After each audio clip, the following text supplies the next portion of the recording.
Hello दोस्तों, कैसे हैं आप लोग। मैं राहुल आप सभी का अपने यूट्यूब चैनल एग्रीकल्चर और फिर से स्वागत करता हूं। तो दोस्तों, आपको यहाँ बहुत खुशी हो कि एफसीआई जिसको बोलते हैं फूड कॉर्पोरेशन ऑफ इंडिया, उसने एक पोस्ट निकाला है एग्रीकल्चर वालों के लिए बम्पर भर्तियाँ निकाला उसने।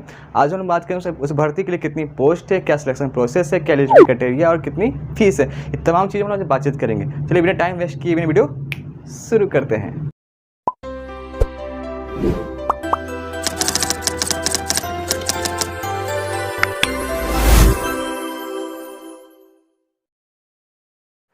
तो दोस्तों, एफसीआई पोस्ट के लिए फीस कितनी है आप जानते हैं एक एक करके। तो जो जनरल कैटेगरी से, चाहे ओबीसी कैटेगरी से, ईडब्ल्यूएस कैटेगरी से, उनका कॉस्ट है 500 रुपीज़, मतलब 500 को लगेगा फीस का एफसीआई फॉर्म भरने के लिए। अब जो बात करें जो एससी एसटी हैं उनका कितना लगेगा, चाहे एससी एसटी हैं उनका लगेगा 0 रुपीज़। जो भी कैटेगरी से एससी है, चाहे एसटी है, चाहे पीएच है, जो बोलते हैं फिजिकली हैंडिकैप्ड पर्सन, उनका जो कॉस्ट है 0 रुपीज़ है।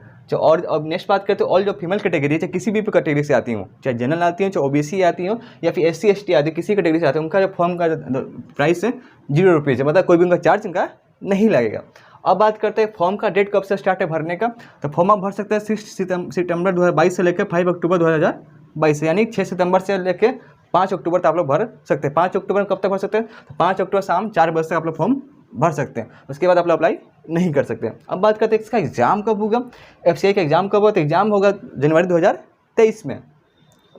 अब बात करते हैं इसके लिए एज कितनी चाहिए, इस फॉर्म को भरने के लिए हमारा एज कितनी होनी चाहिए। तो हमारा एज होनी चाहिए 21 साल से लेकर 27 साल के बीच में होना चाहिए। मिनिमम हमारा उम्र है 21 ईयर और मैक्सिमम एज हमारा है 27 ईयर्स। इसमें कुछ रिलैक्सेशन भी दिया हुआ, डिपेंड अपॉन आपके कौन सा कैटेगरी में आप आते हैं, ओबीसी में आते हैं, जनरल में आते हैं या ईडब्ल्यूएस में आते हैं, उस पर भी अलग अलग कैटेगरी के वजह से कुछ रिलैक्सेशन भी दी हुई है। अब बात करते हैं पोस्ट कौन कौन सी है। देखिए पोस्ट तो बहुत सारी थी, लेकिन जो हमारे मेन थे, जो एग्रीकल्चर वालों के भर सकते हैं, एग्रीकल्चर जो ब्रांचेज हैं वो भर सकते थे, उसमें मैं बात करता हूँ। तो पोस्ट हमारा टोटल पोस्ट है एफसीआई का 5043, यानी 5043 पोस्ट है, जिसमें मैं बात करूँ कि जनरल का जो पोस्ट था 948 पोस्ट है और डिपोर्ट का पोस्ट है 2054 पोस्ट है। ठीक है। एजी 3 जिसको बोलते हैं असिस्टेंट ग्रेड 3, उसमें 5043 पोस्ट है, जिसमें जनरल का जो पोस्ट है 948 और डिपोर्ट का जो पोस्ट है 2054। ये दोनों जो पोस्ट हैं जनरल और डिपोर्ट कोई भी ग्रेजुएट भर सकता है, कोई भी ग्रेजुएट, चाहे एग्रीकल्चर बैकग्राउंड से, चाहे हॉर्टिकल्चर बैकग्राउंड से, चाहे किसी ब्रांच से उसने ग्रेजुएशन की हुई है, वो ये दोनों पोस्ट भर सकता है, जनरल और डिपोर्ट का। देखिए बात कर टेक्निकल पोस्ट के लिए, तो टेक्निकल पोस्ट के लिए सिर्फ यही लोग भर सकता है। इस पर चलिए एक बात करेंगे, उस पर भी बात करेंगे कि टेक्निकल वाले के लिए जो टेक्निकल हमारा पोस्ट है, जिसका पोस्ट कितनी है हमारे यहाँ 1628 पोस्ट है, मतलब मैं बात करूँ तो 1600 इसमें भी प्लस पोस्ट है। तो इसमें मैं बात करूँ तो इसमें सिर्फ ये लोग भरेंगे। अब बात करते हैं जोन कौन कौन सा भरेंगे।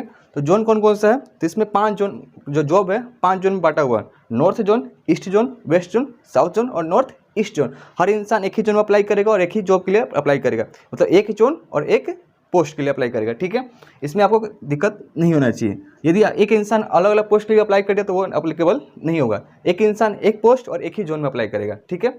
अब बात करते हैं जो टेक्निकल वालों के लिए, उनका क्या क्राइटेरिया, एलिजिबिलिटी क्राइटेरिया क्या है और किस किस बैकग्राउंड होने चाहिए।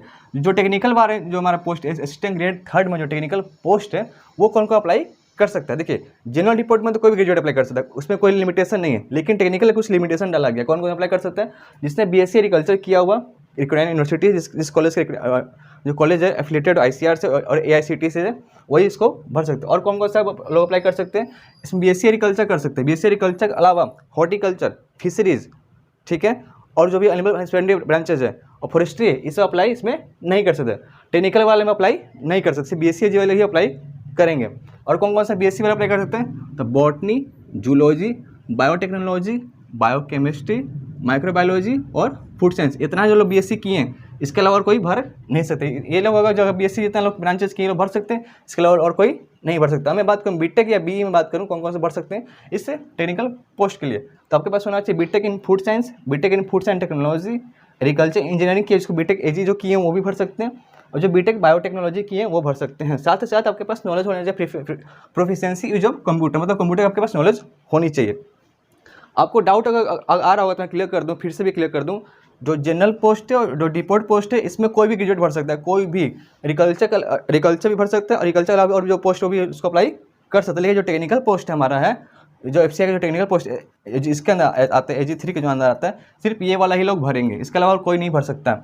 इसमें फिर से बता दो, बीएससी एजी ही भर सकते हैं। एग्रीकल्चर में मैं बात करूँ BSc AG भर सकते हैं, उसमें हॉर्टिकल्चर, फिशरीज और फॉरेस्ट्री इसमें अप्लाई नहीं कर सकते, लेकिन बाकी जो पोस्ट है जनरल और डिपोर्ट में इसमें अप्लाई कर सकते हैं।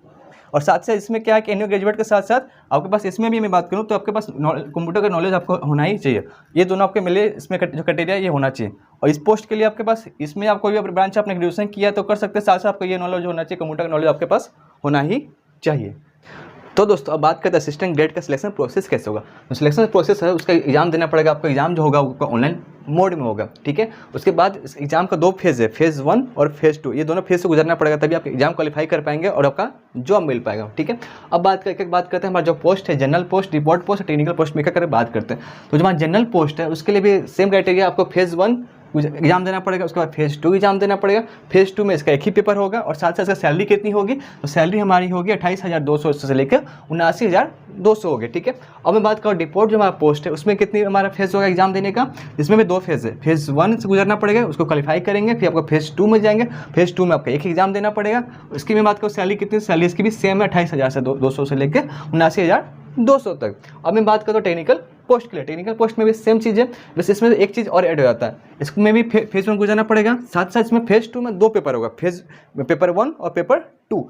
वही मैं बात करूँ जनरल डिपोर्ट में फेज़ 2 में था पेपर सिर्फ एक था, इसमें भी पेपर एक था, लेकिन टेक्निकल जो पोस्ट आता है एजी का, एजी 3rd में जो टेक्निकल पोस्ट आता है इसमें दो पेपर देना पड़ेगा, पेपर 1 और पेपर 2। आप लोग कन्फ्यूज प्लीज मत होइएगा, ठीक है। जनरल पोस्ट में फेज़ 2 में बात करूँ तो एक पेपर है, इसमें भी एक पेपर है, लेकिन जब मैं ऐसी बात करूँ टेक्निकल पोस्ट के लिए बात करूँ इसमें 2 पेपर होगा, पेपर 1 और पेपर 2। ये दोनों पेपर एक ही दिन होगा, ठीक है। अब मैं बात करूँ सैलरी कितनी होगी, टेक्निकल पोस्ट का सैलरी, इसका भी लमसम, मतलब लमसम क्या है, तीनों का सैलरी सेम ही है, 28,200 से लेकर मिनिमम 79,200 तक मैक्सिमम इसका वेरी करेगा।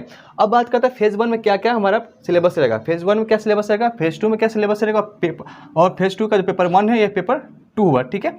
तो इसमें क्या सिलेबस रहेगी। तो अब मैं बात करता हूँ फेज़ 1 जो कि तीनों को देना पड़ेगा, तीनों एग्जाम देंगे तो उसको क्वालिफाई करेंगे तब आपके पेपर फेज़ 2 में जाएंगे, ठीक है। तो अब जानते हैं फेज़ 1 में क्या क्या सिलेबस रहेगा। तो इसमें सिलेबस रहेगा इंग्लिश, रीजनिंग, न्यूमेरिकल एप्टीट्यूड और जनरल स्टडी, ये 4 चीज़ आपको पढ़ना पड़ेगा। इसको क्वालिफाई करेंगे तो अब इसमें फेज़ 2 में आप लोग जाएंगे। तो फेज़ 1 में क्या क्या, इंग्लिश में कितना रहेगा, इंग्लिश में 25 क्वेश्चन रहेगा, रीजनिंग का भी रहेगा 25 क्वेश्चन, जनरल न्यूमेरिकल एप्टीट्यूड का 25 क्वेश्चन और जनरल स्टडीज़ में भी 25 क्वेश्चन, ठीक है। अब 25 क्वेश्चन का ये हो गया, 25 क्वेश्चन ये, 25 क्वेश्चन ये, 25 क्वेश्चन ये। अब ठीक है, अब कितने मार्क्स का होगा, ये भी 25 मार्क्स होगा, ये 25 मार्क्स, ये भी 25 मार्क्स, ये भी 25, मतलब कहने का मतलब हुआ कि 100 क्वेश्चन पूरा होगा, चारों मिला कितना हुआ 25 मिलाकर 100 क्वेश्चन 100 मार्क्स। और समय कितना मिलेगा हमें, तो समय मिलेगा 60 मिनट्स में 1 घंटा। मतलब कि मैं इसको डिस्ट्रीब्यूट करूँ 1 घंटा को, तो 15 मिनट इंग्लिश के लिए, 15 मिनट रीजनिंग के लिए, 15 मिनट न्यूमेरिकल एप्टीट्यूड के लिए और 15 मिनट हमारे जनरल स्टडीज़ के लिए, ठीक है। तो कितना हुआ 100 क्वेश्चन सबके लिए हो गया, 25 क्वेश्चन 25 क्वेश्चन 100 मार्क्स और 60 मिनट्स। अब मैं बात करता हूँ जनरल स्टडीज़ में क्या क्या मुझे पढ़ना पड़ेगा। जनरल स्टडीज़ में मुझे पढ़ना पड़ेगा हिस्ट्री, जियोग्राफी, इकोनॉमिक्स और जनरल साइंस, ठीक है। यहाँ जीएस मतलब हो गया जनरल स्टडीज़ और यहाँ जीएस का मतलब है जनरल साइंस, ठीक है। तो history, geography, economics, general science, ये जो आगे हमारे कहाँ तक पढ़ना पड़ेगा, हम क्लास 8 तक पढ़ना पड़ेगा, जिसका लेवल होगा हमारा क्लास 8 तक। तो क्लास 8 तक पढ़ेंगे तो कितना क्वेश्चन आएगा, इसमें 20 क्वेश्चन आ जाएगा। ये जी और हमारा जनरल स्टडीज़ में इसमें मैं बात करें इसमें 25 क्वेश्चन जो आ रहा था, 25 क्वेश्चन में जो 20 क्वेश्चन आएगा हिस्ट्री, जियोग्राफी, इकोनॉमिक्स और जनरल साइंस आएगा, जो जिसका लेवल होगा क्लास 8 तक आपको पढ़ना पड़ेगा, जिसमें 20 क्वेश्चन आपको होगा। और 5 क्वेश्चन आएगा, जो 5 नंबर का आएगा करंट अफेयर। करंट अफेयर जानते ही कि जितना न्यूज, जितना ट्रेंडिंग पर, जितना नया से नया से पढ़ते रहेंगे वो आपका इसको कवर कर लेगा। ये हमारा कवर होता है फेज़ 1। अब बात करें इसको इस एग्जाम को क्वालिफाई करेंगे तब जाके आ पाएंगे फेज़ 2 में। तो फेज़ 2 में क्या होगा, तो फेज़ 2 में इसमें 2 पेपर होगा, पेपर 1 और पेपर 2। तो पेपर 1 होगा सिर्फ जनरल और रिपोर्ट के लिए और जो पेपर 2 होगा हमारा टेक्निकल पोस्ट के लिए होगा। तो आप लोग कन्फ्यूज प्लीज मत होइएगा, ठीक है। अब बात करते हैं फेज़ 2 में पेपर 1 हमारा होगा, उसमें क्या क्या सिलेबस रहेगा। उसमें लमसम प्रोसेस जो है सेम ही है। इसमें आएगा इंग्लिश, वो भी 25 क्वेश्चन का आएगा, रीजनिंग आएगा, वो भी 25 क्वेश्चन का आएगा, 25 मार्क्स का, न्यूमेरिकल एप्टीट्यूड जो है भी 25 क्वेश्चन 25 मार्क्स का, और जनरल जो साइंस हमारा जो जनरल स्टडीज़ है वो 45 क्वेश्चन है। इसमें यहाँ कितना था 25 क्वेश्चन था, यहाँ था पेपर 2 में आपका थोड़ा सा ये बढ़ गया, ये 20 क्वेश्चन यहाँ बढ़ गया। तो जनरल स्टडीज़ में कितना क्वेश्चन है 45 क्वेश्चन 45 मार्क्स। मतलब मैं बात करूँ टोटल में बात करूँ 120 क्वेश्चन हमारा रहेगा, चारों मिलाकर 120 मार्क्स करेगा और 90 मिनट्स है। यहाँ कितना था, यहाँ आपको मिल रहा था 1 घंटा, यहाँ आप क्वेश्चन बढ़ गया तो यहाँ समय मिल रहा है 1.5 घंटा, मतलब कि 90 मिनट्स। अब बात करता है जीएस, जिसको बोलते हैं जनरल स्टडीज़ में क्या क्या पढ़ना पड़ेगा आपको। तो पढ़ना पड़ेगा आपका हिस्ट्री, जियोग्राफी, इकोनॉमिक्स, जो कि अगर 25 क्वेश्चन एक कवर करेगा। बाकी जो क्वेश्चन होगा जनरल साइंस से पूछा जाएगा, जो कि 10th लेवल तक 10th क्लास तक जितना भी लेवल है उससे पूछा जाएगा। उसमें कितना क्वेश्चन रहेगा, उसमें 10 क्वेश्चन रहेगा, मतलब 10 क्वेश्चन उसमें से आएगा। फिर वो करंट अफेयर पढ़ना, करंट अफेयर में कितना क्वेश्चन आएगा, 5 क्वेश्चन आएगा। फिर साथ साथ आपको कंप्यूटर का नॉलेज होना चाहिए, जैसे स्टार्टिंग में ही था मैंने बता दिया कि प्रोफेशनल यूज ऑफ कंप्यूटर होना चाहिए, तो आपको कंप्यूटर का नॉलेज होना चाहिए। तो कंप्यूटर का क्वेश्चन कितना रहेगा, 5 क्वेश्चन रहेगा। तो फेज़ 1 और फेज़ 2 किसके लिए था, जनरल और डिपोर्ट के लिए, ठीक है। और टेक्निकल पोस्ट के लिए भी फेज़ 1 फेज़ 2 है, लेकिन टेक्निकल जो पोस्ट है उसमें एक और पेपर जुड़ जाता है, पेपर 2, ठीक है। तो ये क्वालिफाई करेंगे तो इसमें ये होगा, पेपर 1 पेपर 2 हो गया टेक्निकल पोस्ट के लिए, और ये हो गया इसके लिए, जनरल और डिपोर्ट के लिए। अब बात करें पेपर 2 में क्या क्या पढ़ना पड़ेगा। पेपर 2 में 2 ग्रुप बांटा, ग्रुप ए और ग्रुप बी। तो ग्रुप ए में क्या रहेगा, टेक्निकल पोस्ट के लिए मैं बात करता हूँ, तो एग्रीकल्चर पढ़ना है, बॉटनी और जूलॉजी, या फिर आप चूज कर सकते हैं एग्रीकल्चर, केमिस्ट्री और फिजिक्स, ये दोनों में से कोई एक ग्रुप आप चूज कर सकते हैं। जनरली लोग मुझे लगता है कि एग्रीकल्चर, बॉटनी और जूलॉजी लोग कवर इसको लेंगे, क्योंकि एग्रीकल्चर हम लोग पढ़ ही नहीं, एग्रीकल्चर में बॉटनी पढ़ ही लेते हैं, और तो जूलॉजी में बात करते हैं इंसेक्ट का तो स्टडी हम लोग कर ही लेते हैं, तो ये पोर्शन हमारा थोड़ा सा ईजी पड़ता है। लेकिन ग्रुप बी की मैं बात करूँ, एग्रीकल्चर, केमिस्ट्री और फिजिक्स सबसे हो नहीं पाता है। मुझे लगता है कि इसको लोग बहुत कम ही लोग इसको देखेंगे, ज़्यादा लोग इसको कवर करेंगे, इस ब्रांच को ही कवर करेंगे। अब मैं बात करूँ तो पेपर 2 में कितने क्वेश्चन आएगा, तो 60 क्वेश्चन रहेगा, 60 मिनट्स 120 मार्क्स करेगा, ठीक है। मतलब एक क्वेश्चन 2 नंबर करेगा, ठीक है। यहाँ तक आपको क्लियर डाउट मुझे लगता है हो गया। एक और चीज़ मैं बताना भूल गया था, जनरल और डिपोर्ट में कौन सा पोस्ट बेटर है। मुझे बहुत सारे लोग क्वेश्चन पूछे थे जनरल और डिपोर्ट पोस्ट में कौन सा बेटर है। देखिए जनरल और डिपोर्ट में बात करूँ तो जनरल जो पोस्ट हमारा है ये फील्ड वर्क नहीं है, ये मतलब बात करूँ ऑफिशियल वर्क है। इसमें आपको 10 बजे से लेकर 5 बजे से आराम से काम कर सकते। जो भी लड़कियां हैं जनरल पोस्ट को ज़्यादा प्रेफर करें, क्योंकि इसमें ज़्यादा फील्ड वर्क काम नहीं करना। लेकिन जिसको लगता है मैं फील्ड वर्क कर सकता हूँ, मैं एक जगह बैठ नहीं सकता, मुझे तो घूमना अच्छा लगता है, तो उनके लिए डिपोर्ट पोस्ट काफ़ी अच्छा है। डिपोर्ट पोस्ट में मैं बात करूँ तो फील्ड वर्क थोड़ा सा ज़्यादा है, आपको थोड़ा सा ऑफिस वर्क से कम नहीं मिलेगा, आपको ज़्यादा फील्ड में काम करने का मौका मिलेगा। कहीं माल आ गया, कहीं कुछ देखना है, वहाँ पर आप लोग काम कर सकते हैं, काफ़ी अच्छा ही है। तो लड़कियों के लिए ज़्यादा पोस्ट ज़्यादा ये बेटर जनरल वाला ही है।